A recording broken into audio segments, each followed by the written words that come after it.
입니다. 신약 성경 로마서 8장 12절부터 17절. 제가 가진 성경은 신약 249쪽에 있습니다. 신약 249쪽에 있는 로마서 8장 12절부터 17절까지 있는 하나님 말씀을 우리 함께 받았습니다. 다 같이. 그러므로 형제들아 우리가 빚진 자로 돼 육신에게 져서 육신대로 살 것이 아니니라. 너희가 육신대로 살면 반드시 죽을 것이로되 영으로서 몸의 행실을 죽이면 살리니 무릇 하나님의 영으로 인도함을 받는 사람은 곧 하나님의 아들이라. 너희는 다시 무서워하는 종의 영을 받지 아니하고 영을 받았으므로 우리가 아빠 아버지라고 부르짖느니라. 성령의 친히 우리의 영과 더불어 우리가 하나님의 자녀인 것을 증거하시나니 자녀이면 또한 상속자 곧 하나님의 상속자요 그리스도와 함께한 상속자니 우리가 그와 함께 영광을 받기 위하여 고난도 함께 받아야 할 것이니라. 아멘.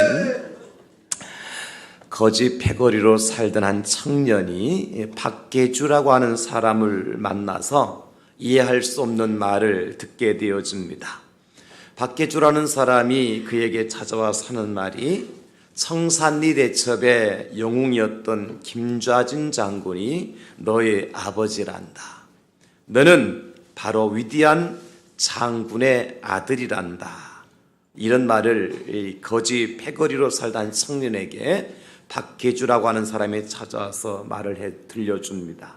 이 말을 들은 그 청년이 자신의 정체를 알게 되었습니다. 그 다음부터 뒷골목에 양아치로 살던 그의 삶을 청산을 하고 장군의 아들로 살아가게 되죠. 그 사람이 누굽니까? 우리가 잘 아는 김좌진의 장군의 아들이었던 김두한이라고 하는 사람입니다. 내가 누구인지 알지 모를 때는 거지 패거리로 뒷골목에 양아치처럼 살 수밖에 없었지만 내가 장군의 아들이구나 라고 하는 사실을 깨달았을 때 그는 더 이상 뒷골목의 거지 패거리 양아치로 살지 않고 장군의 아들로 살았다는 겁니다. 여러분, 이처럼 내가 누구인가를 알고 사는 것은 너무너무 중요합니다. 우리가 잘 아는 성경에도 보면 므낫세 지파 중에서도 이름도 알려지지 않았던 집안이었던 요아스의 막내 아들로 태어난 사람이 있었습니다. 그가 살던 시대 미디안이라는 이제 족속이 이스라엘을 얼마나 괴롭혔는지 곡식을 파종할 때부터 시작해서 그 곡식을 거둬들일 때까지 이스라엘 백성들의 모든 양식을 다 빼앗아 갔고 소와 양과 가축까지도 빼앗아 가서 이스라엘 백성들이 더 이상 견딜 수가 없어서 산속으로 들어가게 되어져요. 그 산속에 들어가서 웅덩이를 파고 토굴을 파고 산성을 만들고 그 안에서 숨어 살게 됩니다. 그 가운데 요아스의 막내 아들도 역시 마찬가지로 이제 미디안 군대가 너무 무서워서 두려워서 그가 토굴 속에 들어가서 이스라엘 백성들은 그 토굴 밑에 캄캄한 곳에서 포도즙 틀을 만들어 놓고 포도즙을 짜고 있었는데 그 틀 아래에서 밀 이삭을 수확해서 그것을 이제 추수하는 일을 하고 있었던 겁니다. 밖에 나오지도 못했어요.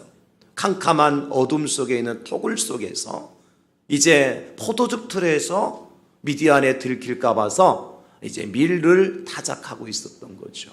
그에게 하나님 찾아오십니다. 그래서 하시는 말씀이 큰 용사여 하나님이 너와 함께 하신다.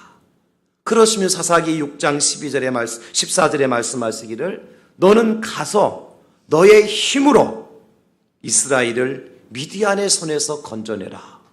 아니 세상에 이 말을 듣고요 이 청년이 하나님 앞에 이렇게 고백합니다. 하나님, 나는 므낫세 지파 중에서도 지극히 미약한 지파요. 그리고 그 집에서도 가장 작은 자로 태어난 사람입니다. 어떻게 나의 힘으로 저 미디안의 군대를 이기고 우리 백성 이스라엘을 구원할 수 있단 말입니까? 그런 하나님은 말씀하십니다. 내가 너와 함께 할 것이다. 너의 손으로 너의 힘으로 내 백성 이스라엘을 구원해내라. 이 말을 듣고 이 젊은이가 나가죠. 그때 나갔을 때 미디안 사람들은요, 이제 아말렉과 더불어서 동방의 모든 장수들이 모였는데요, 성경에 보니까 그들이 누워있는 골짜기에 메뚜기 떼와 같다 그랬어요. 그리고 바다의 모래알처럼 셀 수 없을 만큼 수많은 군사들이, 마병들이 이제 이스라엘과 맞붙어서 진영 맞은편에서 진을 치고 있었어요. 땅굴 속에서 미디안에 들킬까 봐서 포도즙 틀에서 밀리삭을 타작을 하고 있던 이 젊은 청년, 하나님이 데리고 가는 군사라고 숫자를 세어보니까 300명을 주십니다. 300명. 고작 300명의 군사를 거느리고 그 성경에 기록된 것처럼 메뚜기 떼와 같고 셀 수 없는 모래알과 같은 그러한 엄청난 수의 마병과 이제 수를 가지고 있는 미디안과 아말렉의 군대들과 싸워서 이길 수 있으라고 생각도 못합니다. 그건 나갔어요. 왜? 너는 큰 용사라고 하셨기 때문에. 큰 용사라고 하는 것은 그레이트 워리어라 그래서 바로 전쟁에 능한 사람을 뜻하는 것입니다. 너는 지금 지하 토굴 속에서 캄캄한 어둠 속에서 포도즙들에서 밀리삭을 자르고 있을 존재가 아니다. 너는 큰 용사다. 내 손으로 내 능력으로 이스라엘을 구원할 자다. 하나님 그것을 가르쳐 줬을 때에 이 청년은 300명의 군사를 거느리고 가서 미디안과 싸워서 대승을 거둡니다. 그가 누굽니까? 기드온이죠. 여러분, 내가 누구인가? 여러분들이 누굽니까? 이것을 알고 시작하는 것하고 모르고 살아가는 것하는 천지 차이인 것입니다. 지난 주일에 그래서는 그 첫 번째 시간으로 우리는 누구라고 그랬습니까? 새로운 피조물이다. New creation. 우리는 새로운 피조물이다. 리모델링 된 사람이 아니라 그랬습니다. 새롭게 만들어진 사람이에요. 어떻게? 그리스도 예수와 함께 십자가에 죽고 그리스도 예수와 함께 십자가에서 살고 죄에 대해서는 죽은 자여 의에 대해서는 산 자로 거듭났기 때문에 예수 그리스도를 구주로 믿는 사람들은 새로운 피조물인 것입니다.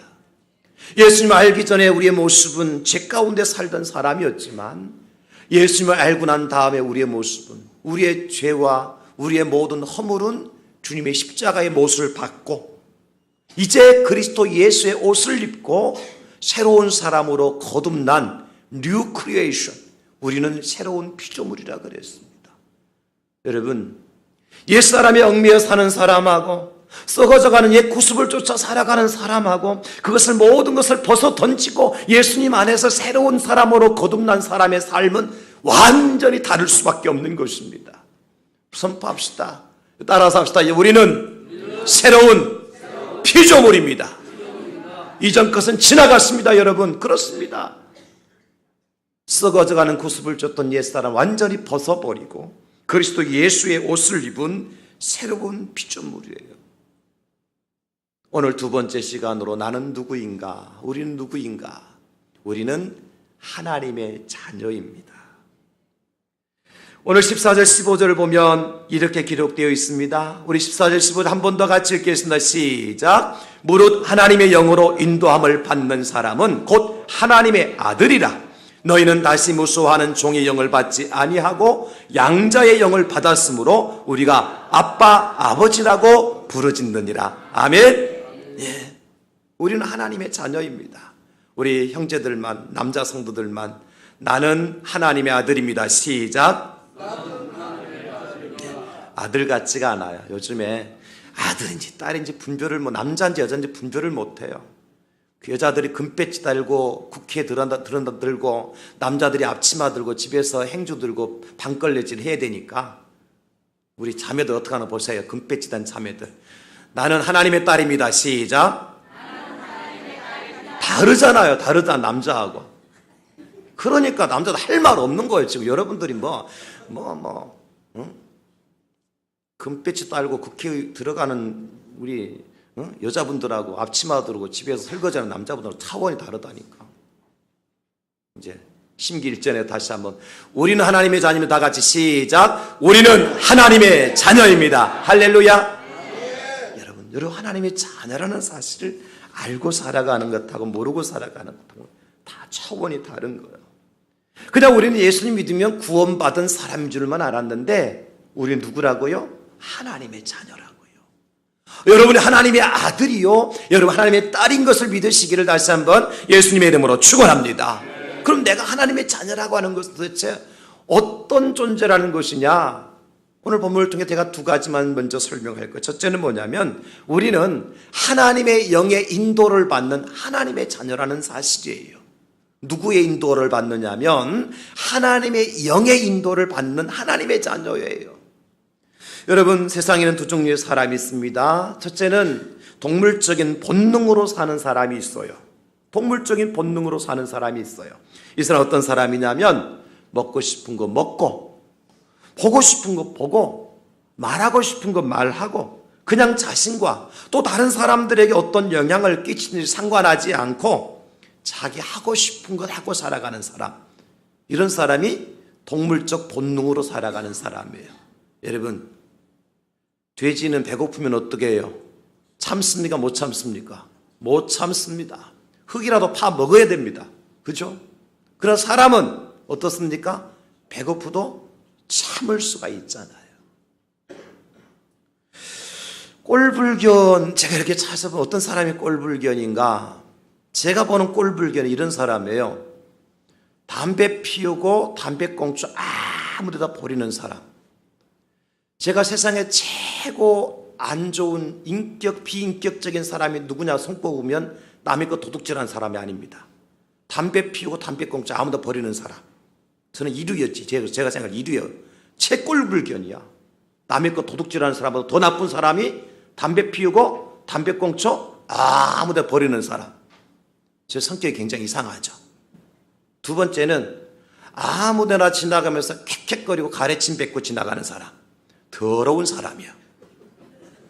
네.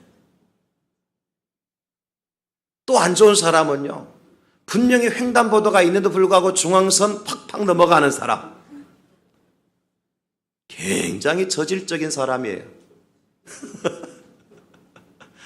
또 어떤 사람은요, 공중목욕탕 가가지고 그 탕 속에서 때미는 사람 있잖아요. 야, 그 참 수준 낮은 사람이에요. 때 밀고 들어가야지 왜 그 안에 들어가 때를 미냐고 보덕보덕 그냥 밀고 있어 그냥 불려가면서. 어떤 사람은요, 공항에 대합실 가면요, 자리 앉을 자리도 자기 짐보따리 자리에다 놓고 자기도 벌러덩 누워있는 사람 있잖아요. 사진 찍어서 SNS 올려야 돼요. 그런 사람은 범인을 찾습니다 그러면서. 이런 사람들은요, 어떻게 보면 자기 동물적 본능으로 살아가는 사람 같아요. 어떤 목사님들 강의 세미나 가면요, 세미나 도중에 와 이리 좋노 전화벨이 울려가면서 왜? 나 지금 세미나 왔어. 누가 몰라 세미나 온 거? 그 현장에서 목사님 세미나 왔다고 전화 받고 큰 소리로 강사가 강의하는 소리로 더 커 자기가. 이런 사람은 이제 경찰서에 신고를 해야 돼요. 네. 여러분 어떻습니까? 뭐 별거 아닌 것 같지만 우리는 그저 옆에 사람이 어떻든 상관하지 않고 내 생각대로 내 마음대로 살아가는 사람이 있어요. 이것이 동물적 본능으로 살아가는 사람이에요. 그런가 하면 어떤 사람은요, 하나님의 영의 인도함을 받고 살아가는 사람이 있습니다. 이것이 과연 진리인가 아닌가를 분별하고 살아가죠. 이렇게 하면 상대에게 어떤 상처를 줄 것인지 상대에게 어떤 도움이 될 것인지를 생각하고 판단하고, 그래서 하나님의 선하시고 온전하시고 기쁘신 뜻이 무엇인지 분별력을 가지고 살아가는 사람, 이런 사람이 성령님, 하나님의 영의 인도를 받고 살아가는 사람이에요. 원수가 나에게 겉옷을 달라 할 때 속까지 벗어줄 수 있는 사람, 그죠? 오른뺨을 치면 왼뺨을 돌려댈 수 있는 사람, 오리를 가자고 할 때 억지로 십리까지 동행해 줄 수 있는 사람, 이런 사람이 다 하나님의 거룩하신 영이신 성령의 인도함을 받는 사람이고, 이 사람들이 하나님의 아들입니다. 하나님의 딸입니다. 여러분, 나는 과연 하나님의 아들이 하나님의 딸인가?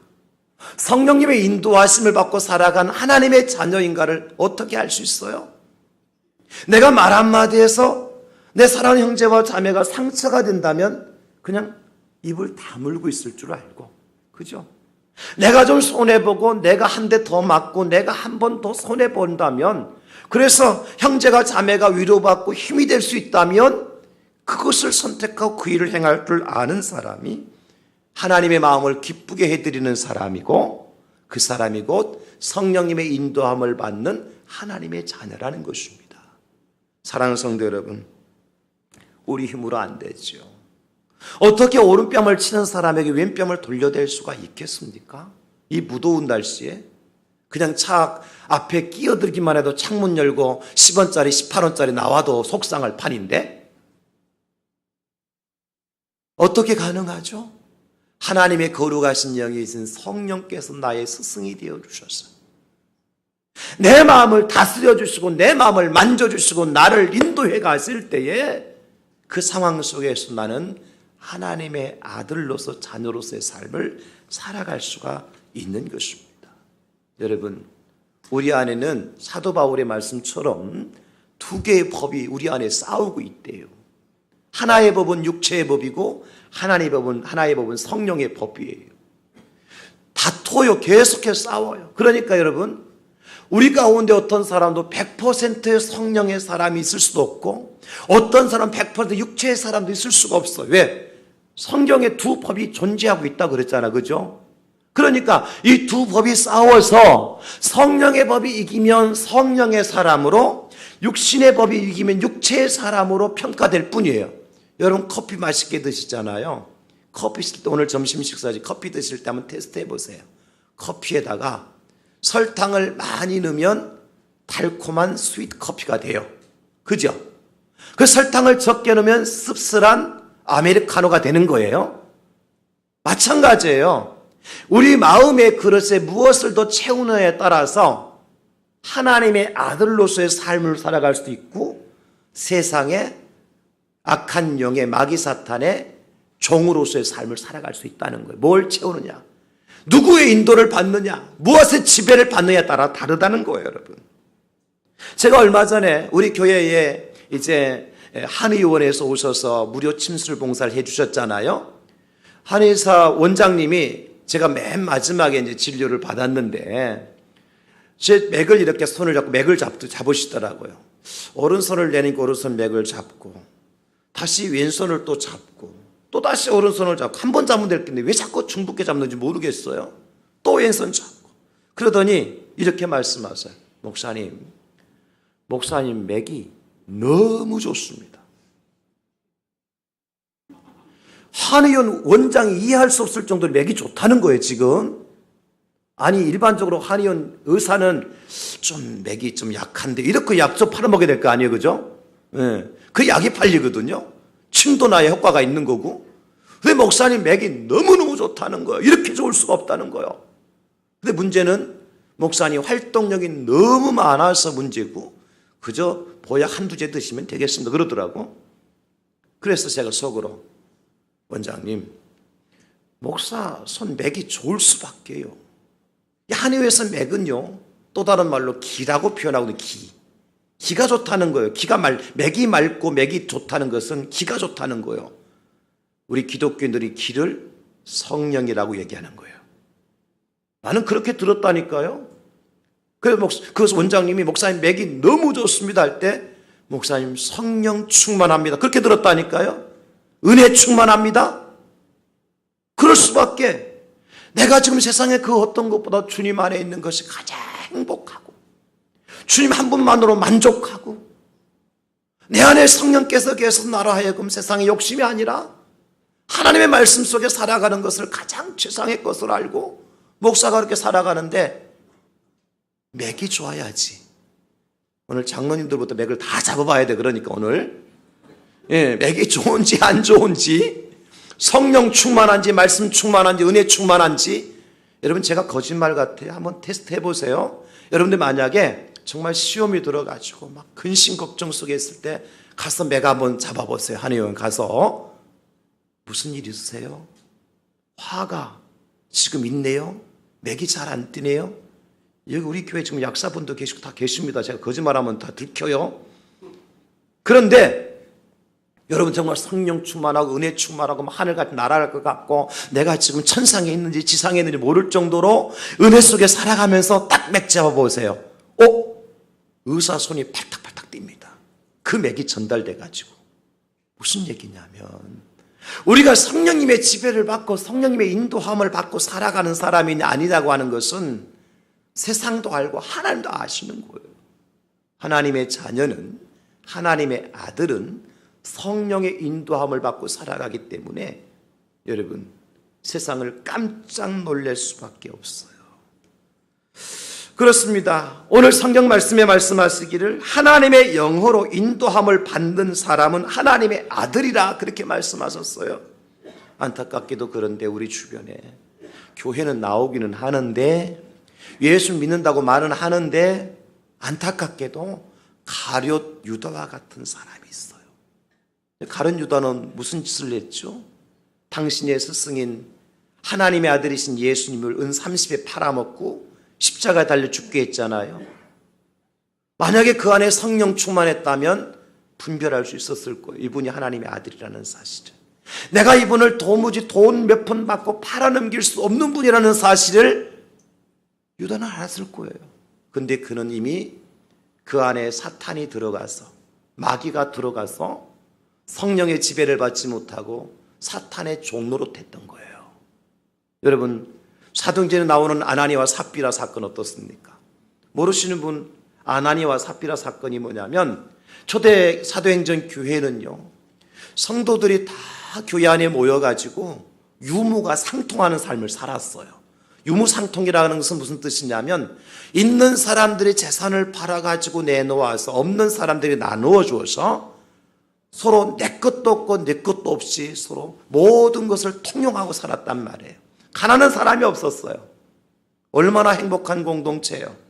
그런데 아나니아와 삽비라는 사람이 요셉이라는 사람이 자기 재산을 팔아서 사도들 앞에 발을 내놓고 그렇게 성도들에게 칭찬받고 사도들의 칭찬을 받으니까 나도 한번 뭔가 좀 명예 좀 내야 되겠다 싶어가지고 두 부부가 결단을 하고 자기 재산을 팔아요. 그 절반을 감추고 절반만 가지고 사도들 앞에 내놓잖아요. 얼마나 위대한 사람입니까?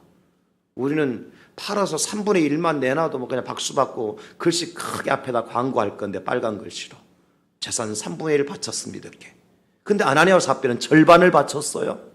그런데 그날 아침에 죽었어요. 왜요? 성령을 속였어요. 하나님의 거룩한 영이신 성령을 속이고 거룩한 공동체를 자기 욕심으로 물들게 만들었단 말이에요. 하나님 용납하지 않습니다. 성령의 사람은 성령의 인도를 받아야 되지 악한 영의 인도를 받으면 그 자리에서 급사할 수도 있습니다. 이걸 가르치는 거거든요, 성경이 지금. 그러므로 우리가 성령의 인도를 받느냐 하나님의 인도를 사탄의 인도를 받느냐 너무 중요하죠. 로마서 8장 5절과 6절에 이렇게 기록해주고 있어요. 육신을 따르는 자는 육신의 일을 영을 따르는 자는 영의 일을 생각하나니 육신의 생각은 사망이요 영의 생각은 생명이니라.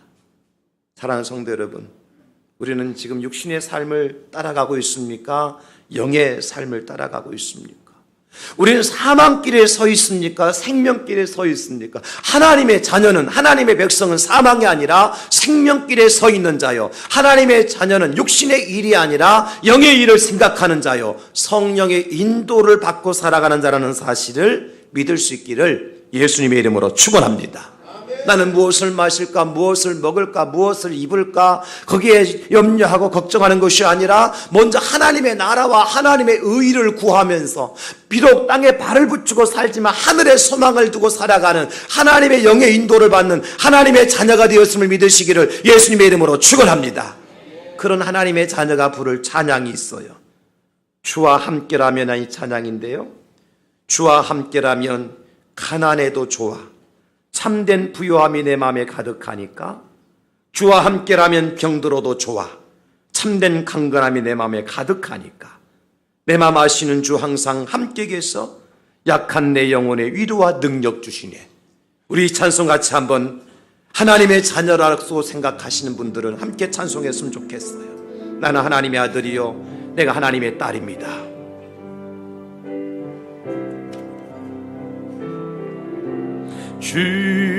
주와 함께라면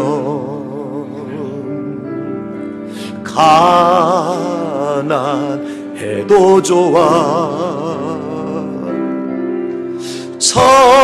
참된 부요함이 내 맘에 가득하니까 때로는 날 유혹하려고 세상 바람 휘몰아쳐 와도 나는 결코 잊을 수 없어. 자비로운 주의 음성 주와 함께라면 주와 함께라 병들어도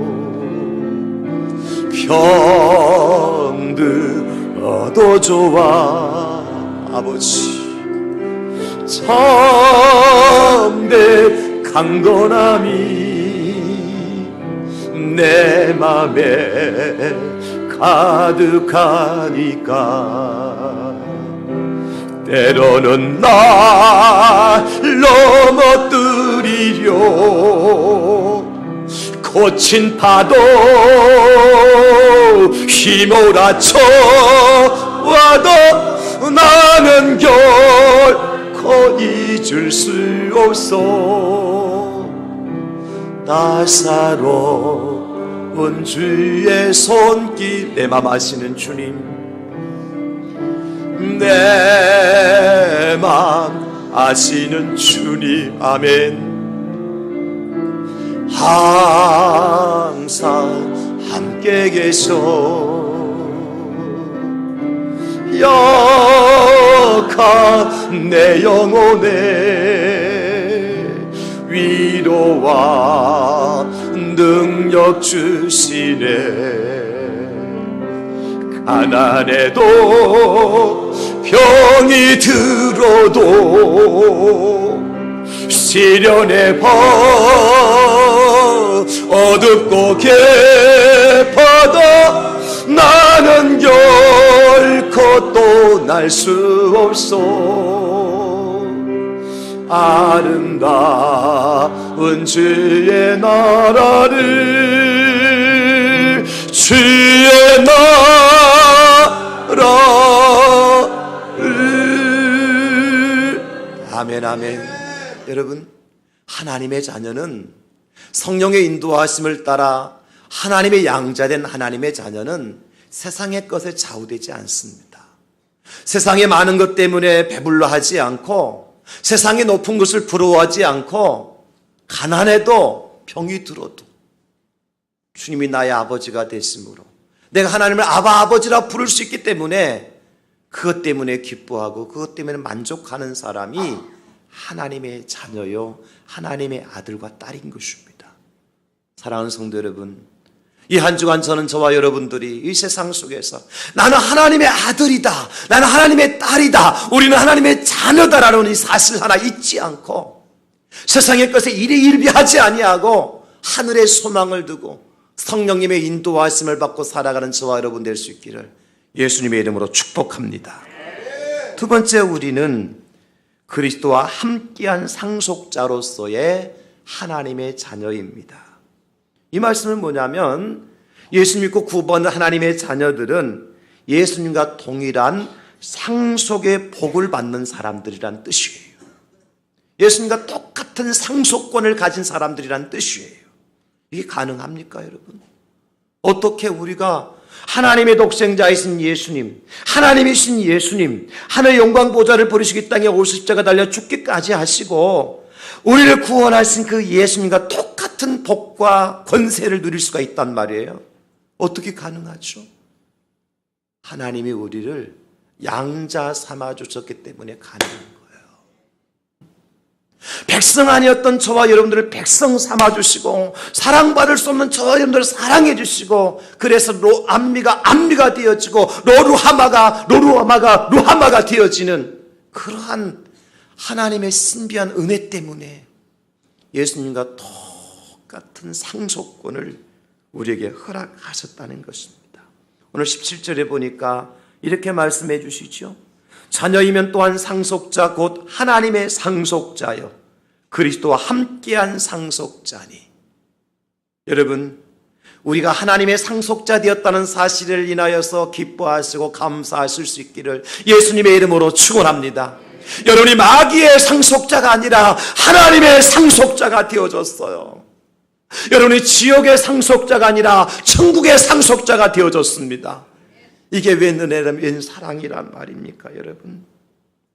그럼 우리는 당연히 독생자이신 예수님과 같은 반열에서 그 예수님과 같은 서열에서 하나님을 아빠, 아버지라고 부르는 거예요. 우리 한번 선포합시다. 하나님 아버지, 하나님 아버지. 하나님이 우리의 아버지가 되심을 믿으시기를 예수님 이름으로 축원합니다. 우리가 하나님을 아빠라고 부를 수 있는 거예요. 하나님의 아버지라고 부를 수 있는 거예요. 왜? 우리에게 양자의 영을 주셨기 때문에 그렇습니다. 여러분, 예수님은 하나님의 장자여 독생자였습니다. 그 동일한 상속권을 우리에게 약속하고 계시는데 여러분, 장자의 축복은 대단한 겁니다. 우리가 아는 것처럼 우리나라도 마찬가지, 유대인들도 마찬가지고 첫째 아들하고 둘째 아들에게 돌아가는 복이 달랐어요. 요셉이 두 아들을 데리고 아버지 야곱에게 나오잖아요.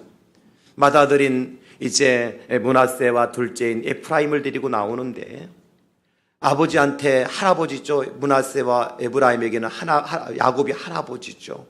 요셉이 당신 아버지가 세상을 떠날 때가 다 됐다는 사실을 알고 두 아들을 데리고 와서 축복을 받기를 원합니다.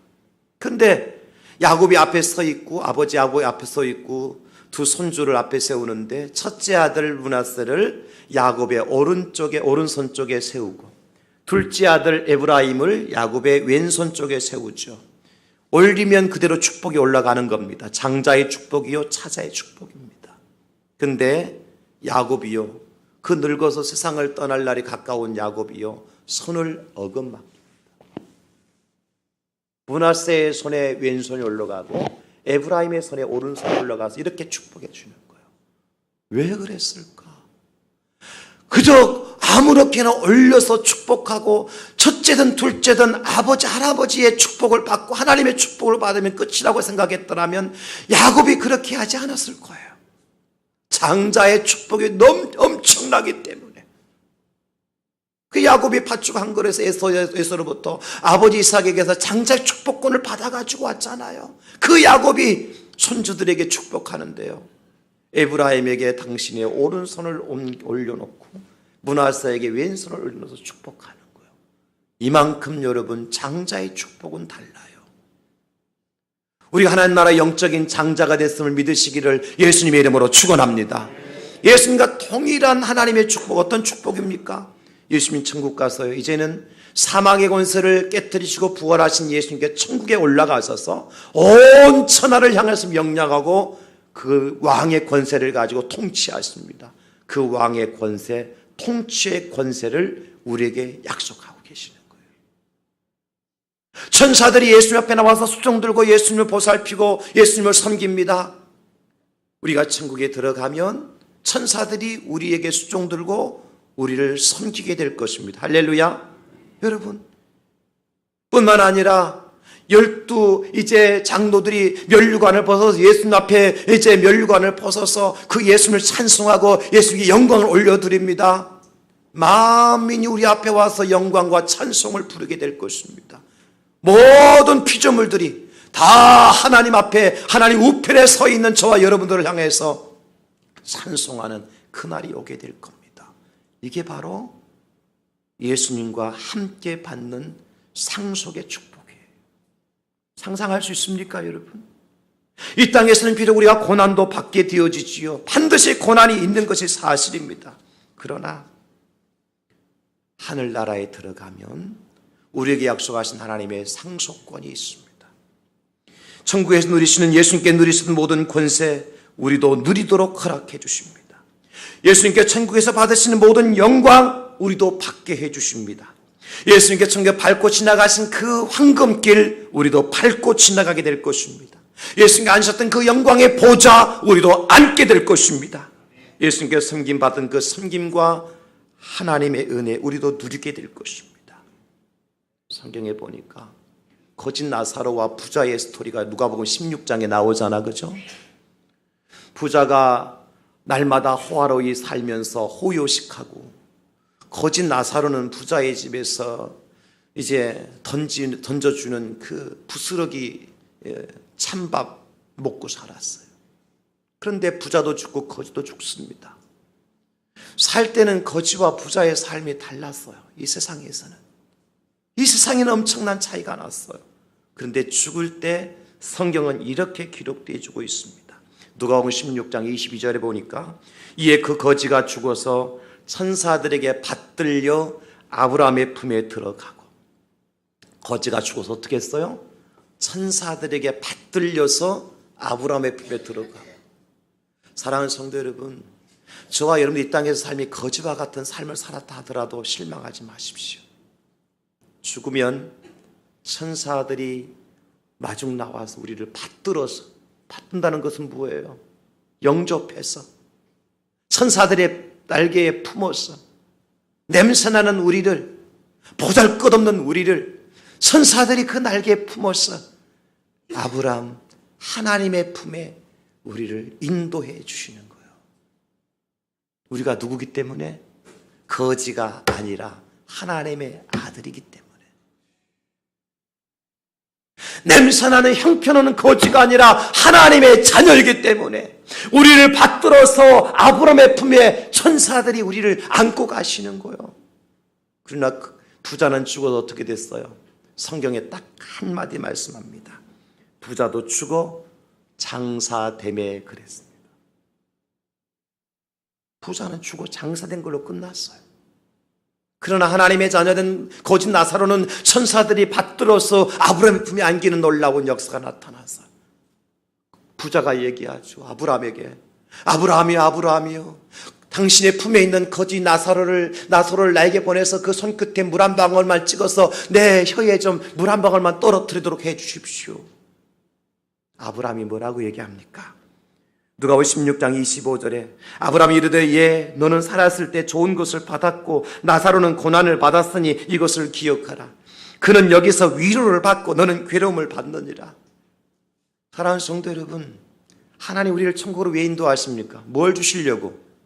위로해 주시려고. 세상에서 고생했다, 애썼다, 많이 힘들었지. 하나님이 우리를 위로해 주시려고 두 손 벌리고 우리를 영접하시려고 좀 기다리고 계시는 거예요. 돌에 맞아 죽었던 스데반 집사님이 그 모습을 보고서 그 얼굴이 천사처럼 변화됐던 거예요. 스데반 집사 아프지. 돌멩이 하나하나가 머리에, 얼굴에, 어깨에 부딪힐 때마다 얼마나 고통스러웠겠어요. 그때마다 주님께서 말씀하십니다. 스데반아, 내가 너를 기다리고 있다. 그 고통의 고난의 잔을 다 마시고 난 다음에 내가 너를 위로해 줄 거야. 내가 너를 싸매어 줄 거야. 내가 너를 고쳐줄 거야. 내가 너를 이제 영원히 고통 없는 곳에서 너와 함께 해줄 거야. 스데반 집사는 그 주님의 모습을 보면서 고통보다는 주님의 영광이 더 크기 때문에 미소 지으면서 죽음을 맞이할 수가 있었던 겁니다, 여러분. 그렇습니다. 오늘 보면 바로 뒷절에 로마서 8장 18절에 이렇게 말씀해 주고 있죠. 생각하건대 현재의 고난은 장차 우리에게 나타날 영광과 비교할 수 없도다. 사랑하는 성도 여러분, 우리 몸이 아파서 만약에 약을 드셔서 나아야 될 병 같으면 그 약이 아무리 쓰더라도, 그죠? 아무리 비싸더라도 어떻게 하면 돼요? 약 드시잖아요. 우리가 몸이 불편해서 수술을 받아야 될 경우에 수술을 받고 나을 수만 있다면, 온전케 될 수만 있다면 그 수술이 아무리 힘들고 아무리 아프고 아무리 비싼 수술을 하더라도 어떻게 해요? 수술 받잖아요. 운동하는 선수가요, 그 극한의 지옥 훈련을 통과하기만 하면 월드컵에서 이제 올림픽에서 금메달을 내 목에 걸어준다는 확증만 있다면 어떤 지옥 훈련인들 받지 못할 훈련이 뭐가 있겠어요? 보장이 된다면 우리에게는 보장이 있습니다. 어떤 보장입니까? 성령의 인도하심을 받는 하나님의 자녀들에게는 예수님과 함께 영광과 상속을 받게 된다고 하는 분명한 보장이 있는 거예요. 이거 붙든 자가 이 세상에 승리하게 될 줄 믿으시기를 예수님의 이름으로 축원합니다. 그렇잖아요. 성경의 이스라엘 백성이 광야 40년 동안 걸어가면서 언제나 광야만 있었던 건 아니잖아요. 홍해가 있었지만 마른 땅같이 건너가는 때도 있었고, 마라에 쓴물이 있었지만은 어떻게 돼요? 바로 지나서 엘림이라고 하는 사막의 오아시스를 하나님께 준비해 놓으셨잖아요. 여리고성을 무너뜨릴 수 없다고 생각했지만 무너지고 난 다음에는 그들에게는 젖과 꿀이 흐르는 약속의 땅 가나안이 있었잖아요. 하나님은 약속의 하나님이십니다, 여러분. 오늘 말씀해 주십니다. 무릇 하나님의 영으로 인도함을 받는 사람은 곧 하나님의 아들이라. 자녀이면 또한 상속자 곧 하나님의 상속자다. 그리스도와 함께한 상속자다. 사랑하는 성도 여러분, 여러분 누구입니까? 하나님의 자녀입니다. 성령님의 인도하심을 받는 하나님의 자녀입니다. 그리스도와 함께 된 하나님의 상속자입니다. 세상에 하나님을 알지 못하는 사람들과 여러분들을 비교하지 마세요. 비교할 수 없는 존재예요. 너무나 보배로운 존재입니다. 왜냐하면 우리는 하나님의 자녀이기 때문에 그렇습니다. 우리는 하나님의 상속자이기 때문에 그렇습니다. 때로는 우리를 괴롭히려고 다가오는 것들이 없지 않아 있을 거예요. 그러나 현재의 고난은 장차 우리에게 나타날 영광과 비교할 수 없습니다. 다 같이 눈 감으시고 이 시간 주님께 주신